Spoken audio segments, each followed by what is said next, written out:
Hello and welcome to episode 363 on the day before the eclipse. So maybe this is our last podcast of Sutton Impact Family Style. I'm Jason. I'm Bill. And so let's talk about the tournament. So UConn, UConn men, and Purdue in the finals. Yeah, Um, I was really on that North Carolina State bandwagon, of course. hoping I was going to see them get in, but they got blown out. Yeah. Well, I mean, for the first time in the tournament, they didn't have a giant size advantage inside, right? Yeah, they had nothing. I mean, it was tough to watch. I mean, it was like a boring game, really. Yeah, it was not.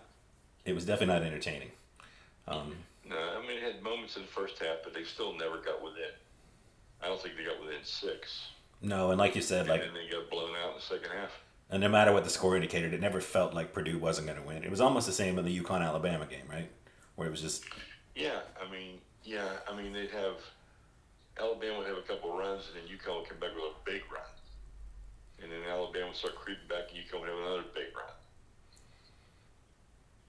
yeah. Yeah, I mean, I mean it's these were two of the tournament favorites, and they're going head to head for the final. So it's whether that's the best thing for it or not, who knows? But it's good. It should be an entertaining game. But as we talked a well, little bit of, it's Spencer guy that plays for UConn that I kind of like. yeah, It's his third school. I know. And as we established, Zach Edey in Purdue has been in school for a decade at this point. So Yeah, with continued eligibility, but the opening sketch on Saturday Night Live was talking about how nobody's watching the men's tournament and 14.2 million people are watching the women's tournament. So, you know, you got the stars, you got the stories, you got the good stories and the bad stories. Like it's getting everything you would need to make it big, right? yeah, you got everything going on. You got I love Caitlin Clark. I hate Caitlin Clark. I like South Carolina. I hate South Carolina. So that's perfect. Yeah, You got two teams that have a lot of love and hate for both of them. So that's real strong. yeah, You got an undefeated team the last time they lost was to Iowa last year in the semis. So you got revenge. You got revenge. You got you got everything. yeah. Then you have the political boring side where people are debating men's versus women's, and you have Emmanuel Ocho coming out and ripping on LSU players and the LSU article from the LA Times. Like it's just been good and bad, everything you'd want. I mean, the women's tournament just getting so much attention. But do you think Much more than it's ever had. It's going to result in a huge, huge television contract. huge television contract? And obviously, if you're the network, you're always looking for especially in the streaming era, you're always looking for the next big live, you must watch it in person thing to be. So I think they're gonna push it, right? Do you think this Yeah. is the growth of women's basketball, or do you think this is just much like the eclipse tomorrow, stars aligning, where you had a bunch of rematches from the last year's tournament. You had clearly an all-time great college player. Everything politically happening in the world. Like, is this just like, is this like a giant fight where it's just everybody's hyped and on board, and it'll go back to sort of the norm, or do you think this is really where it takes off and Well, becomes? they've got a bunch of stars next year. One of them, but not one named Caitlin Clark. So now we're going to have to see if Paige Beckers and Juju Watkins and the Hidalgo girl at Notre Dame and some of these other, we're going to have to see if it's the same reaction. Yeah, I don't think it's going to be the same reaction. Do I think it's going to be better than it was before the Caitlin Clark phenomenon? Yes. I think it's going to be. I think it's in a better place now than it was 4 years ago, and I think it's going to find its level. But they're going to pay more money. There's going to be more games on TV. There's going to be more stories, more stars. We'll see. yeah. Because I wonder. I mean, this year it's obviously getting a lot of eyeballs on it, right?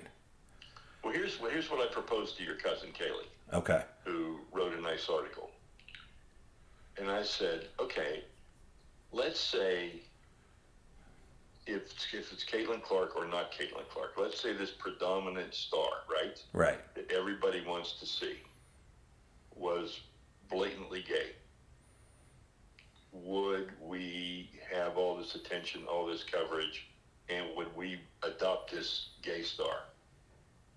And I can't say yes or I can't say no, because to me that's really a question. Yeah. I don't know. And I say that because I remember that, when the WNBA came out, we had all these dads and daughters going to games. And as soon as they saw how many gay players there were and how many gay fans there were, they stopped going. Right. But when you have a full house, things don't stand out. So there could be a lot of gay people there, but you wouldn't see it because it's a full house. Yeah. So we'll have to see. But I mean, I would love to say that if she was gay, or whoever the star is, that if she could capture the imagination of the public, then she'd have a following. But I don't feel like I can say that. I don't know. I'm that skeptical about how tolerant we are and accepting as we are as a country that this would translate. And like you said, I mean, she's a white Midwestern girl With who a boyfriend. with a boyfriend who plays the game a lot like Steph Curry, who is already established that sort of style, and she's shooting logo, and it's Mm-hmm.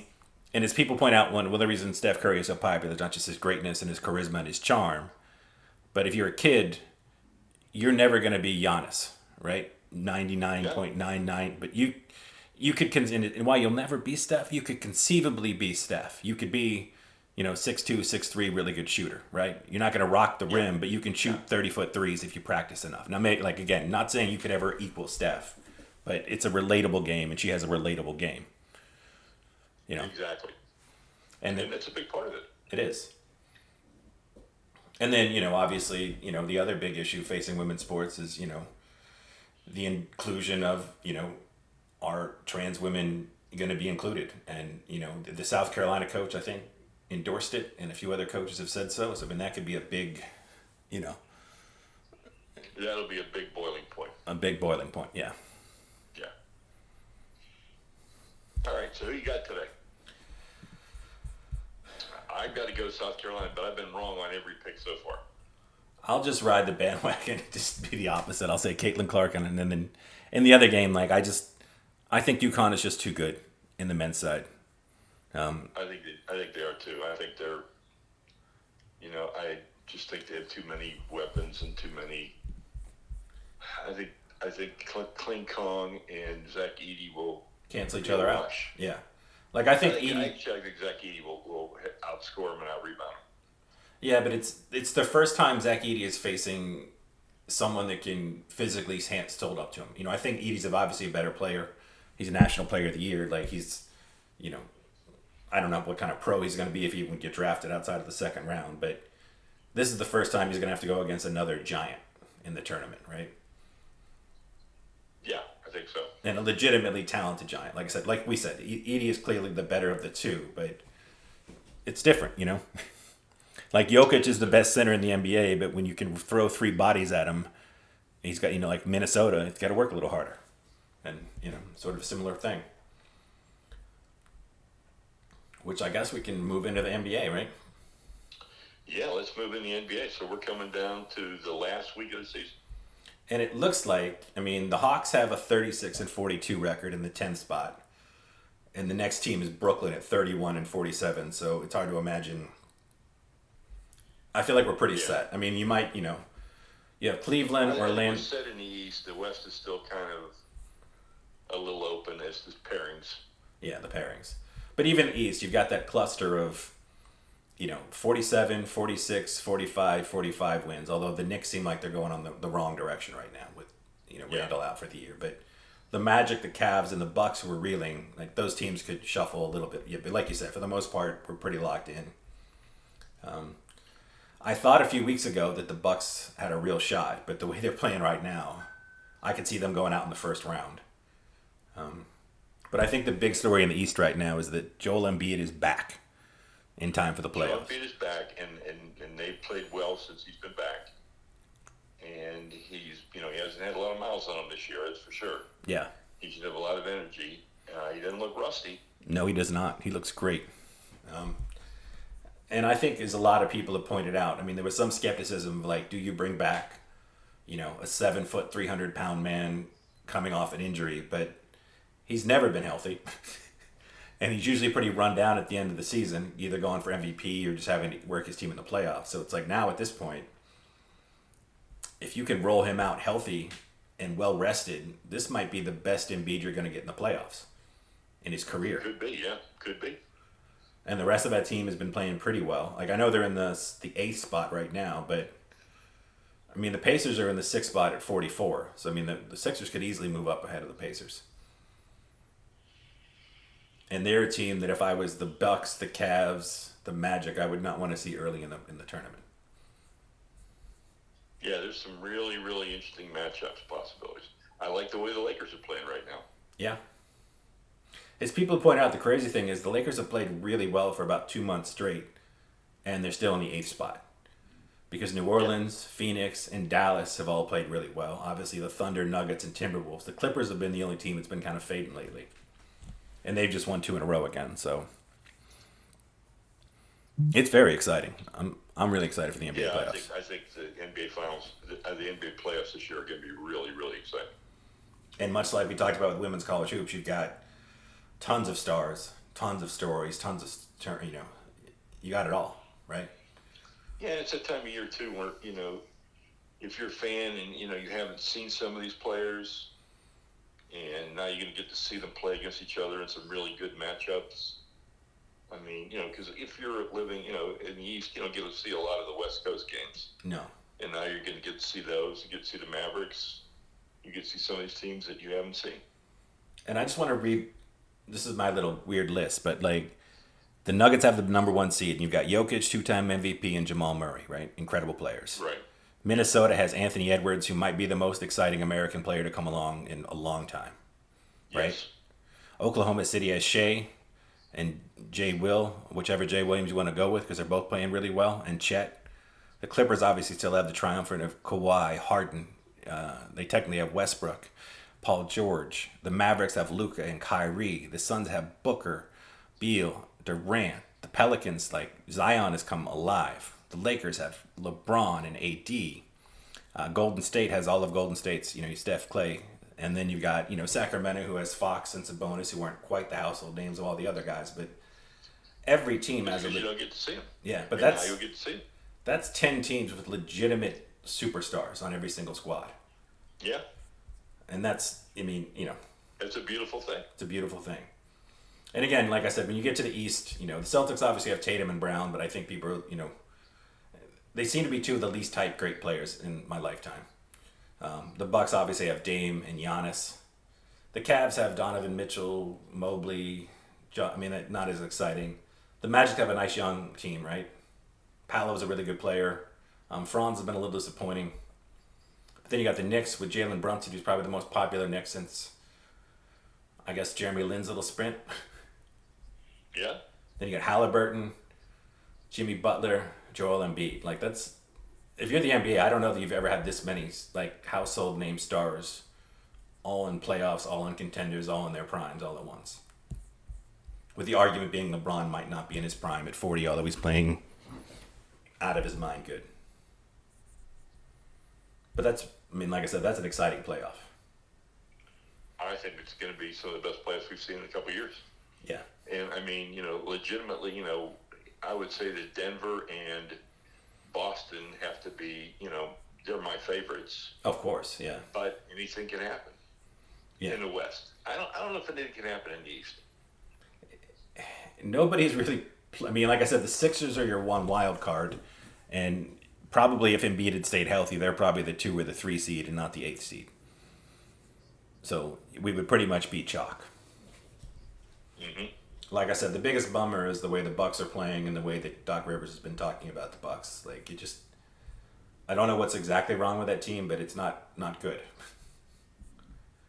And I know, Dame being not healthy recently has not helped them, but there's just something about that team that it's not working. Yeah, it's gonna be fun. It's gonna be really a lot of fun to watch. Yeah, and now my new NBA dream is it's such a crazy time. April is the best sports month.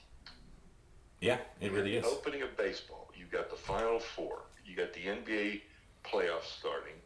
You got the Masters. You got so much stuff going on. And as you pointed out, you watched the Rocks Football League. For about 10 minutes. About 10 minutes, yeah. Which is about all I could take. Yeah. Yeah. I'm enamored that they're using the original USFL logos and nicknames. But other than that, no. Is there a time of year they could put this league? Do you think that if they had pushed it No, further into the summer, it wouldn't have helped? I don't think so. Because then you'd be more interested in training camps and who your team's going to be.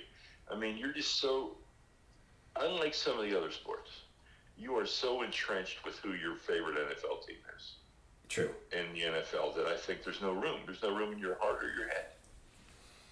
No, and if you are another football fan, I'm sure you have a college team that you follow or a conference you follow, and that would be your second love, right? Hmm. And then your Madden franchise and your fantasy football franchise. It's just, yeah, like you said, there's just not enough room in the world for. Yeah, it's not that front. And I mean, you're not that interested. I mean, just not what, you know. Yeah, I mean, football is the one sport I consistently work my schedule around to watch, right? Yeah.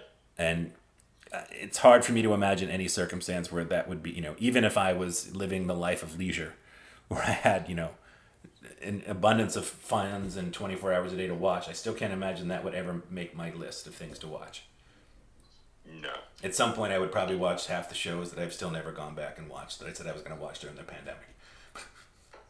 No, just that, the NFL is like, that's your love. Yeah. And, you want to know. I mean, every time we're seeing all this stuff, then there's always a commercial saying, don't forget the NFL draft starts April 25th. Yeah. And then I said to Mom, you realize Jason and I are going to be together for most of the NFL draft? Which is very exciting. Yeah. Very, very exciting. Especially the first 2 days. Those are the days you really care about. Yeah. Well, you went to opening day in Pittsburgh, correct? I went to opening day, froze my butt off, sat in sleet, sat in hail, snow flurries, and 30 odd degree temperatures. And saw the Pirates lose. But then yesterday we went and saw a great game in better weather in that there was no precipitation. It was still in the 40s. But it was a great game, and with a walk-off, a guy hitting a home run, his first at bat as a Pirate. Lots of fun yesterday, so I really, really enjoyed it. Nice. Well, this doesn't count as sports, but it is sports entertainment. I did watch part of the first night of WrestleMania. Yeah. And I have to say, Paul Levesque, or Triple H as some people know him, who's taken over the company for the most part away from the terrible person that was Vince McMahon. Mm-hmm. If you were a fan of marketing or how to build a company or a wrestling company, like Paul Levesque is somebody that you should emulate because he does such a great job of creating multiple stars and multiple storylines. I think that's where Vince McMahon always failed, is in his pursuit of trying to make the next Sting, the next The Rock, the next Stone Cold. He would bury so much talent, where Triple H does such a good job of having the show where every match was exciting. The storytelling. He's just trying to let all the talent bubble to the top and let the fans decide, really, right? Exactly. And to make sure that you're not, burying people for personal reasons backstage or whatever stupid reason you have, or, not, he's letting it happen organically, and he's making sure that there are multiple stars. I mean, again, it's unique in that you have, tag team titles, women tag team titles, a heavyweight champion, intercontinental. I mean, you have so many places for people to shine, and he's making sure that all those places have places to shine. And they've got an incredible, like I said, The Rock is back, and they honestly, as great as he is, they didn't even need him, and he's been fantastic. So, I just figured I'd mention. Let's not forget Jason Kelsey. And the Kelsey, the Eagles showed up in lucha masks to help Rey Mysterio. And Lil Wayne was there. I mean, I don't think wrestling has ever been this accepted popular in my entire life. I know it was popular in Hogan's time, but people get made, I know even in high school and I like wrestling, you get kind of made fun of as a dork, right? I don't think. Sometimes. I mean, I think. Yeah, depending on who you're. It's all about timing, and I think the timing right now for a product like this, presented the right way, is a great alternative. Yeah. And it just, I mean, they played it in Lincoln Field, not a field house. Yeah. And when you're doing something in a football stadium and you're drawing that many people, you're doing something right. You are. And tonight's the second night, and you have The Rock on 2 nights. So, They've done, like I said, it's a very entertaining product, and it feels like, they've got celebrities that love it, athletes that love it, rappers that love it. Like they really, they cornered the market, Yeah. and it's a fun What's thing. not to love, right? Yeah, and if you have Peacock, you're getting it all as part of your subscription. I almost said free, but then I always forget. Like, no, no, no, Peacock, you're paying for Peacock. Like, You're paying for Peacock. yeah, that's it. But it still seems like value added because you're getting something better on Peacock than you normally would get, right? Exactly. Yeah. Exactly.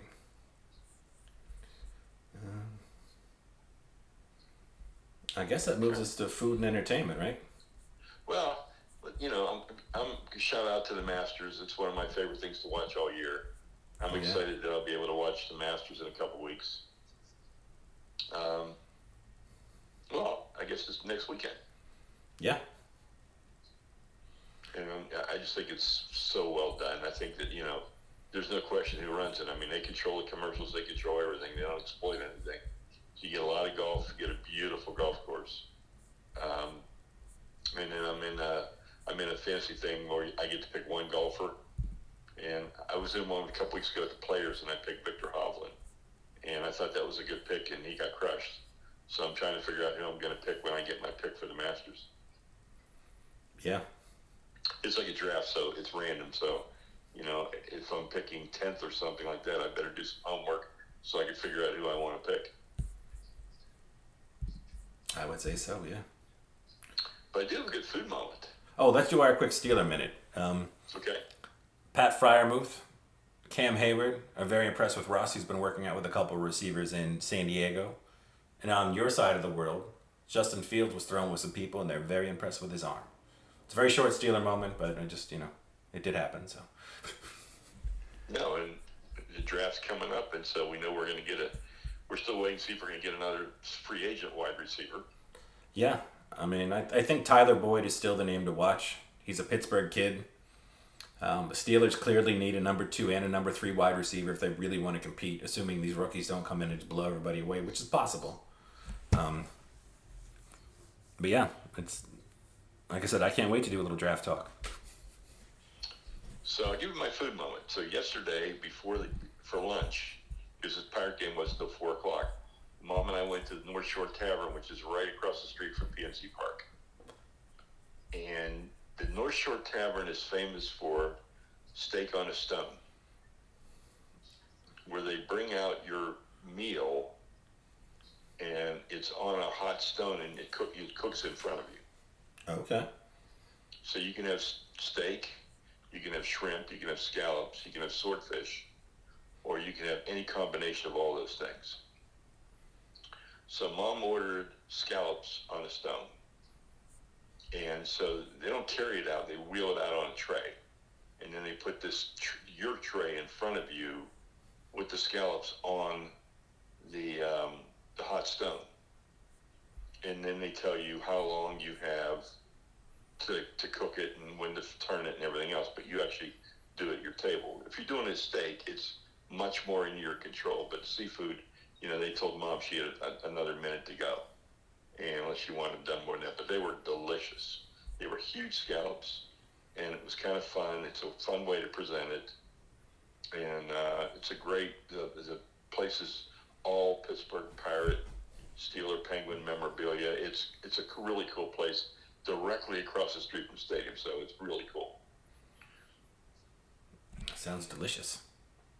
Yeah. So I didn't feel like anything on a stone yesterday, so I wanted a tavern cheeseburger, and the fresh cut fries were great, but the tavern cheeseburger was kind of dry. They overcooked that. Oh. So I was a little bummed on that. But I've had the steak and scallops on a stone before, and it's outstanding. So if you're ever in Pittsburgh, you want something unique, that's a good place to go. Then our other meal was we went to a place called the Doorstop for breakfast, and it's an old diners, drive-ins, and dives place. And we had breakfast there on Friday morning, and breakfast was really, really good. So, I mean, nothing special. I mean, I didn't eat what Guy Fieri ate. They have 3 different kind of pancake batters, and sadly, I didn't order pancakes. I don't know why, but I didn't. Oh. Yeah. Well, But good food moments in today's Fiori, so yeah. can't beat it. Well, I actually had the opposite cheeseburger moment. I had to pick up. I had to get my tire checked. So I was over by Desi Vegas Burgers. There's Desi Vegas Steakhouse in New Orleans, and there's Desi Vegas Burgers. And Okay. it's a big. It's a not a smash burger. It's a big thick burger. Okay. But because I wasn't leaning with my plate, I bit in, and it was so juicy. I had to go home and immediately wash my pants from the juices and dripping down on my pants. So I mean, that's the kind of burger Wow. it is. Yeah, and it's like a big, thick, half pound. You know, char grilled patty. It's a really good burger down here. I often forget about it because it's kind of out of the way, but it's definitely worth checking out if you're down here. Yeah. Cool. Yeah. And TV, I'm on episode 8 of Fargo, and we're still pushing through. Still really good. So I don't really know. And I think I'm on episode 8 of Shogun, and it's still outstanding. And it's got enough twists in it that's really good, but they're believable. They're not like made up. And like I said, the spectacle of the whole thing is just incredible. Yeah. All right. Well, I guess that probably wraps us up. Next week we'll have Tales of Your New Dog. Yep, picking up our new dog tomorrow, Mara, a black flat coat retriever that's being driven down from Minnesota, and we're driving up to Ocala about an hour and a half away to pick her up. So we'll have 2 dogs as of tomorrow afternoon. So we'll see how life is. Yeah. And if you do watch the eclipse, make sure you have legitimately good glasses or that cool shoebox thing you made back in school, because you're not supposed to look directly at it. That's right. And you can't trust all the glasses on Amazon. That's already been a story. So just make sure if you're looking up, it's not 3 minutes of a dark sun over the thing is not worth your eyesight. So just be careful. No. All right. Well, I will see you live in person on Friday. Isn't it a week from Friday?